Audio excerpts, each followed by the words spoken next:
जल संकट के समाधान हमारी सरकार नहीं ढूंढेगी तो ये हर साल दर साल बढ़ता जाएगा। अब वाटर बैंक बनाए बिना हमारा काम नहीं चलेगा। धरती के अंदर के जो रिजर्व बैंक हैं उनको पुनर्भरण करने का काम पे लगना चाहिए और ये जो कॉन्ट्रैक्टर ड्रिवन वाटर मैनेजमेंट है इसको रोकना चाहिए। यदि आपको भारत के शुभ के लिए सोचना है तो फिर सामुदायिक विकेंद्रित जल प्रबंधन पर ही समाज को लाके खड़ा करना होगा।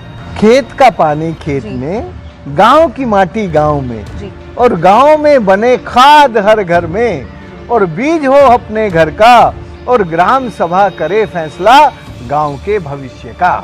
हमारी अच्छी सरकार वो होती है जो अपने समाज के मन को समझती हो। भारत में तो इस वक्त 90 शहरों की स्थिति और भी खराब है। गाँव के पास अपना ही पानी नहीं बचा है। पानी तुम्हारे पास है ही नहीं। पानी का तुम्हारा इतना बुरा मिसमैनेजमेंट है। भारत की जवानी, भारत का पानी और भारत की किसानी, ये तीनों संकट में है। ना उसके कुएं में पानी, ना उसकी धरती में पानी और वो बेपानी हो गया।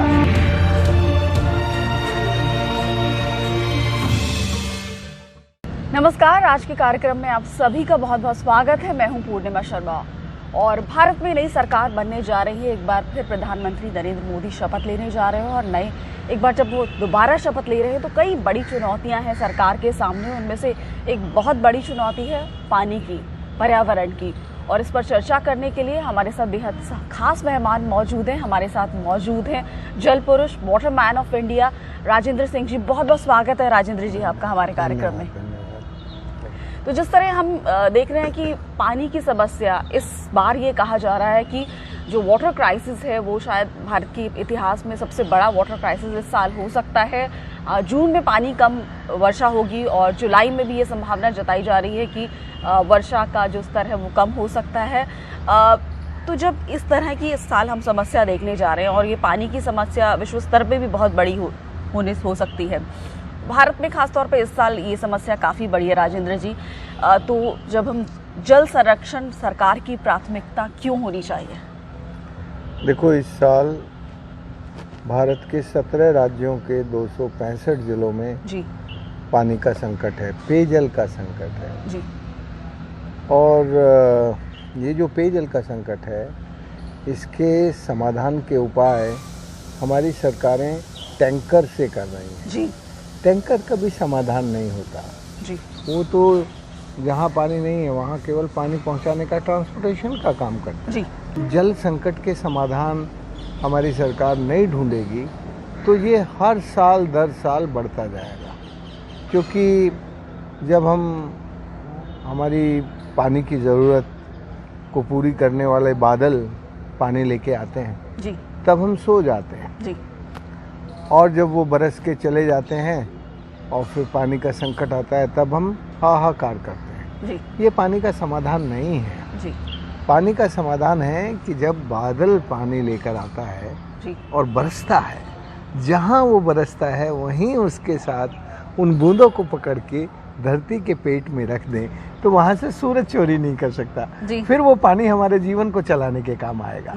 तो इस वक्त भारत में जो सबसे बड़ी चुनौती है वो सूरज को चोरी करने से रोकने की है। और सूरज से चोरी करने का रोकने का दूसरा मतलब है कि धरती के पेट को पानी से भरने की ज़रूरत है। क्योंकि धरती के पेट में ही तो हमारा असली रिजर्व बैंक है ना। तो यदि हम अपने असली रिजर्व बैंक को नहीं भर के रखेंगे तो फिर हमारे पास पानी कैसे रहेगा। इसलिए हमारी नई सरकार को अभी बनते के साथ ये सोचना चाहिए कि भारत के जो भूजल के भंडार हैं, जिनको हम भूजल रिजर्व बैंक कह सकते हैं, उनको भर के रखना। हमें अब वाटर बैंक बनाए बिना हमारा काम नहीं चलेगा। अब जो कि देखो, ये जो धरती को बुखार चढ़ गया है, मौसम का मिजाज बिगड़ गया है। अब बिगड़ते मौसम के मिजाज के कारण हमारे किसानों को ये पता ही नहीं चलता कि बारिश कब आएगी, कैसी आएगी, बादल फटेंगे कि बारिश नहीं होगी। ये जो अतिवृष्टि और बादलों का फटना और बारिश का नहीं आना और बारिश का आना तो बेमौसम बारिश आना, ये हमारे धरती के बुखार और मौसम के मिजाज बिगड़ने के कारण हुआ है। इसलिए इसको अभी ठीक करने में समय लगेगा, दोबारा से इमीडिएटली ठीक नहीं हो सकता। तो जब तक ये ठीक होगा तब तक हमें रिजर्व बैंक की बहुत ज़रूरत है, हमारे वाटर रिजर्व बैंक की ज़रूरत है। तो सबसे पहले हमारी इस सरकार को community driven decentralised water management के द्वारा हर गांव में धरती के अंदर के जो रिजर्व बैंक हैं उनको पुनर्भरण करने का काम पे लगना चाहिए। यदि हम उनको पुनर्भरण के काम पे लगेंगे तो एक तरफ जो मिट्टी कट के आ जाती है वहाँ अकाल आ जाता है, और जहाँ वो मिट्टी जमती है धरती में वहाँ बाढ़ आ जाती है। तो यदि भारत को अकाल और बाढ़ से मुक्त करना है तो भारत में बरसने वाले पानी को जहाँ वो बरसता है वहीं पकड़ के धरती के पेट में बैठाना है। यदि आपने उस पानी को धरती के पेट में बैठा दिया तो फिर सूरज कैसे चोरी कर सकता है? धरती के पेट में से चोरी नहीं कर सकता। इस वक्त हमारे सामने जो एक लॉन्ग टर्म प्लान होना चाहिए वो तो ये है, कम से कम 5 साल का। और यदि शॉर्ट टर्म प्लान देखना है तो इस बार अभी मई का महीना ख़त्म होने को है, 1 महीना जून में है बीच में। तो अभी मैं कहूँ कि नहीं इस साल तो हम बादल ने दी जहाँ बूंद पानी की वहीं हम पकड़ लें और उससे पानीदार बन जाएं, तो 1 महीने में संभव नहीं है। पर फिर भी ऐसी कोशिश हमारी सरकार को पहले महीने में ही करनी चाहिए और 100 दिनों के प्लान में पानी के सामुदायिक विकेंद्रित जल प्रबंधन को शामिल करना चाहिए। और ये जो कॉन्ट्रैक्टर ड्रिवन वाटर मैनेजमेंट है इसको रोकना चाहिए। कॉन्ट्रैक्टर ड्रिवन वाटर मैनेजमेंट में हमारा कॉन्ट्रैक्टर केवल अपने लाभ के लिए सोचता है, भारत के शुभ के लिए नहीं सोचता। यदि आपको भारत के शुभ के लिए सोचना है तो फिर सामुदायिक विकेंद्रित जल प्रबंधन पर ही समाज को ला के खड़ा करना होगा। जी, तो जिस तरह आप सामुदायिक स्तर पर जल संरक्षण की बात कर रहे हैं तो इसको किस तरह से लागू किया जाए? इसको देखो, इसको 3 काम है करने के। सबसे पहले तो हमारी सरकार की ये कमिटमेंट हो कि भाई वो अब community driven decentralised water management करने के लिए हमारी जो ग्राम सभाएं हैं, जो हमारे समुदाय हैं, उन समुदायों को साथ लेकर उनको रिसोर्स मैपिंग करने से लेकर वर्षा जल को रोक कर उसका अनुशासित होकर उपयोग करना, वर्षा जल का संरक्षण और अनुशासित होकर उपयोग करना, ये 2 काम यदि हमारे ज़रूरी हो जाए और किसानों को ये आज़ादी मिल जाए कि वो अपने खेत के पानी को खेत में रोके। देखो, मैं बहुत पहले 30-32 साल पहले से बोल रहा हूँ, खेत का पानी खेत में, गांव की माटी गांव में, और गांव में बने खाद हर घर में, और बीज हो अपने घर का, और ग्राम सभा करे फैसला गांव के भविष्य का। तो ये जब तक विचार के साथ एक सामुदायिक विकेंद्रित जल प्रबंधन को हम लेकर नहीं चलेंगे तो आगे नहीं बढ़ सकते। हमारी महाराष्ट्र सरकार ने ये एक अच्छी शुरुआत की थी, लेकिन बाद में वो भी कॉन्ट्रैक्टर ड्रिवन बन गई। तो जब आप कम्युनिटी ड्रिवन डेमोक्रेसी को कॉन्ट्रैक्टर ड्रिवन डेमोक्रेसी बनाते हैं तो आपका पूरे का पूरा काम का स्वरूप बिगड़ जाता है, बदल जाता है। क्योंकि जब कॉन्ट्रैक्टर काम करता है तो गांव का आदमी आके उसको बिगाड़ने की कोशिश करता है, क्योंकि वो ये समझता है कि ये कॉन्ट्रैक्टर अपने लाभ के लिए काम कर रहा है, ये हमारे शुभ के लिए काम नहीं करता। तो इस विचार को हमारी सरकार को समझना चाहिए। हमारी अच्छी सरकार वो होती है जो अपने समाज के मन को समझती हो और समाज के मन को समझ के काम करती हो। अच्छी सरकार वो नहीं होती कि वो बड़े बड़े विकास के ये सब बना दे, और ये जो विकास है ना ये बहुत खतरनाक है। विकास से कब होता है शुरू? जब हमारा विस्थापन होता है, हमारी मिट्टी हटती है, हमारे लोगों के दिमाग से अपना परंपरागत ज्ञान, भारतीय संस्कृति की समझ, वो सब हटा दी जाती है, मिटा दी जाती है। तब विकास के काम करने के लिए सबसे पहले होता है displacement of the wisdom, displacement of the indigenous knowledge system, और फिर displacement of greenery, displacement of soil. ये जो डिस्प्लेसमेंट है इससे आपका डेवलपमेंट शुरू होता है, और फिर उसमें से डिस्ट्रक्शन होता है, और फिर उससे फाइनली डिजास्टर होता है। जैसे अभी हमारी आधे से ज़्यादा भारत भूमि पर ये डिजास्टर है ना, दुष्काल का।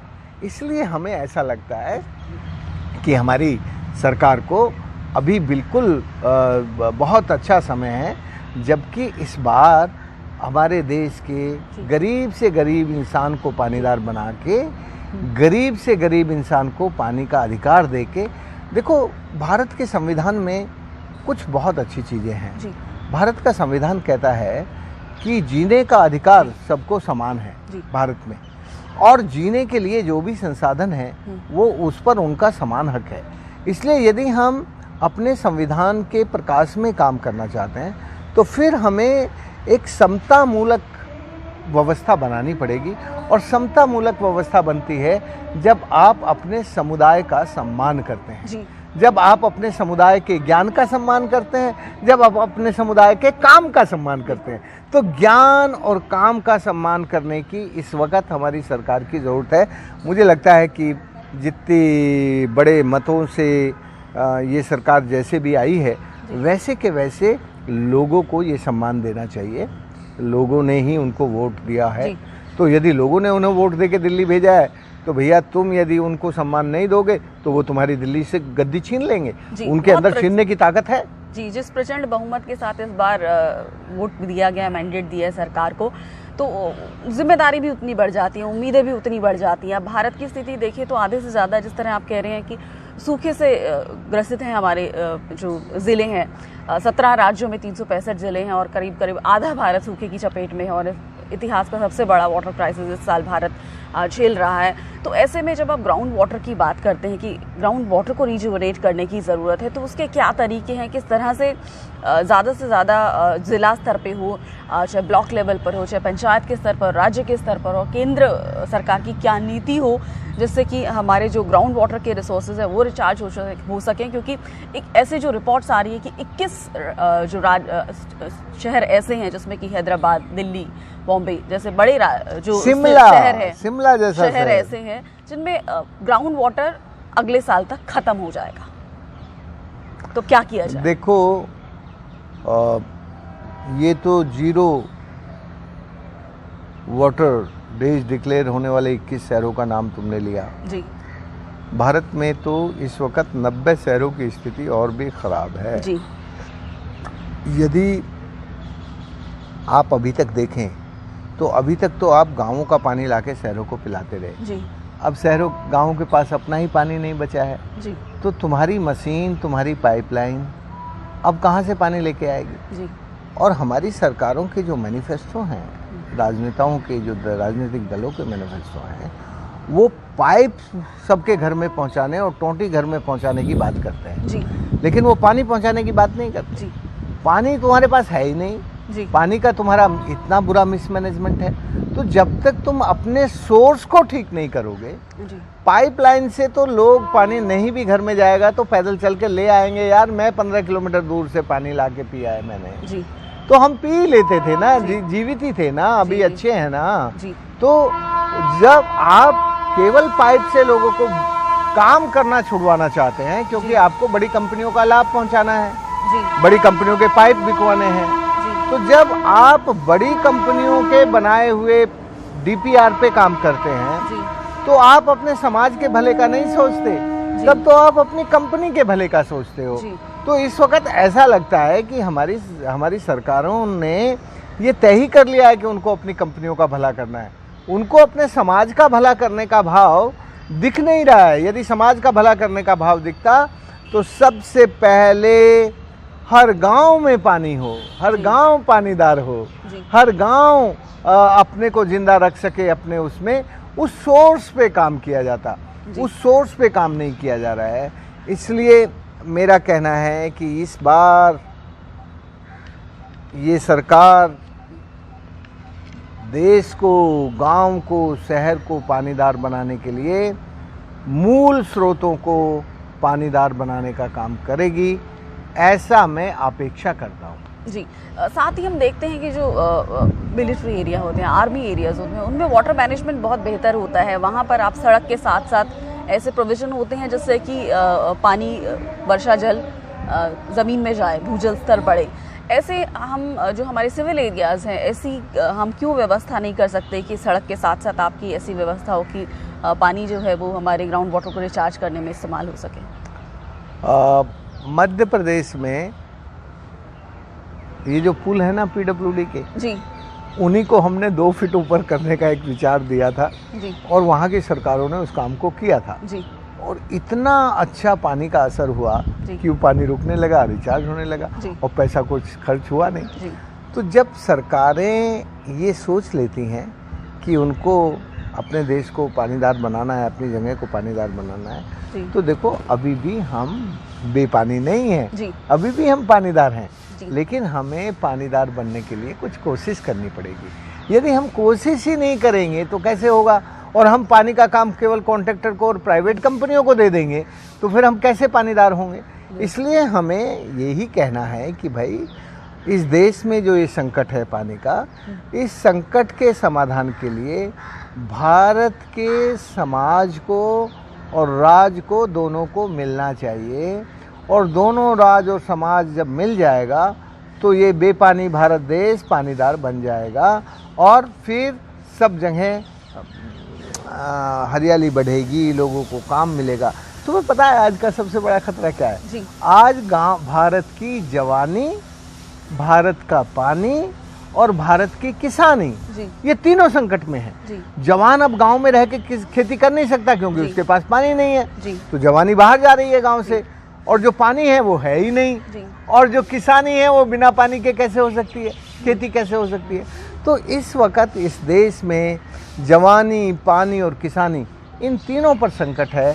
इन तीनों के संकट के समाधान के लिए हमें मिलकर कुछ अच्छा काम करना चाहिए। और देखो समाज तो करने को अभी भी तैयार है, जी, लेकिन राज्य से डरता है। समाज जहाँ भी कोई अच्छा काम करता है तो इनका इंजीनियर जो होता है ना इरिगेशन का, वो कुछ ना कुछ कानून लगा के उनको करने से रोक देता है, उनको जेल में डाल देता है। वो भाई मैं तो सरकार से डरा नहीं, इसीलिए काम करता रहा। जी, मेरे खिलाफ उन्होंने कितना हड़कंप किया था, पर मैं तो काम को बनाए रखा, क्योंकि मैं यदि डर जाता इनसे तो मैं भी काम नहीं कर पाता। मैं इनसे डरा नहीं, इसलिए मैंने अपने समुदाय को खड़ा करके 11,800 जल संरचनाओं का निर्माण समाज से करवाया। मैंने नहीं किया, मेरे पास तो कुछ था ही नहीं, ना मेरे पास अपना पैसा था, ना मेरे पास अपने साधन थे। हमारे समाज के अंदर बहुत शक्ति है, लेकिन जब समाज राज से डर जाता हो तब वो कुछ नहीं करता, और हमारे राज ने समाज को डराने का काम बहुत किया है। जब हमारा राज समाज को डराने लगता है तब समाज राज से डरकर पानी जैसा काम नहीं करता, इसीलिए ये दुष्काल आता है। ये जो दुष्काल है ये राज के डर से आया है, क्योंकि राज ने समाज को डराया, उसने काम नहीं किया पानी का, पानी बचाने का काम नहीं किया। तो जब उसने पानी बचाने का काम नहीं किया तो पानी बह के चला गया, ना उसके कुएं में पानी, ना उसकी धरती में पानी, और वो बेपानी हो गया और कॉन्ट्रैक्टर तक ये काम पहुंच गया, जो कि सरकार को और जनता को, समुदाय को करना चाहिए। बिल्कुल। तो भारत में जब किसान अल्टीमेटली सबसे ज़्यादा सफ़र करता है, पेयजल की, अगर जो सिंचाई के जल की जो दिक्कत आती है, 80% जो पानी है उसका इस्तेमाल कृषि में होता है भारत में, ये कहा जाता है, आंकड़े जो कहते हैं। तो अब अगर नदियों की हम बात कर लें, तो गंगा की आप बात कर लें, उसके जो बहाव में जो अविरलता है उसमें हम देख रहे हैं कि वो कमी हम देखी जा रही है। आप बार बार कहते रहते हैं कि ए श्रेणी का दर्जा नहीं दिया जा रहा है गंगा को, दिक्कत कहाँ है? देखो, गंगा जी इस देश की एकता और अखंडता का प्रतीक है। जी। गंगा जी इस देश की जीवनदायिनी है, क्योंकि इस गंगा जल में 17 तरह के रोगाणुओं को रोग नष्ट करने की शक्ति थी। जी। लेकिन जब इस जल को आप गंगा का प्रवाह रोक के कहीं बांध देते हैं तो वो जो गंगा जल में विशिष्ट गुण हैं वो नीचे धरती में बैठ जाते हैं। जी। और धरती के ऊपर जो ठहरा हुआ पानी है वो मैला मलिन पानी बन जाता है। जी। जैसे और नदियों के सामान्य पानी है। जी। तो नदी की अपनी विशिष्टता खत्म हो जाती है। जी। इसलिए हमने इनसे कहा कि अविरलता के बिना निर्मलता संभव नहीं है। जी। आप पहले गंगा को अविरल बनाने का काम करो। अविरल बनाने का संदेश यदि भारत की सरकार भारत की जनता को दे देगी तो भारत की जनता पूरी इस सरकार की भक्त बन जाएगी। तुम समझती हो कि गंगा जो इस देश की एकता अखंडता है, उस गंगा में इन्होंने सुप्रीम कोर्ट के आदेश के बावजूद अभी 4 नए बांधों का काम चल रहा है और 2 नए बांध और इनकी पाइपलाइन में है जो आने वाले हैं।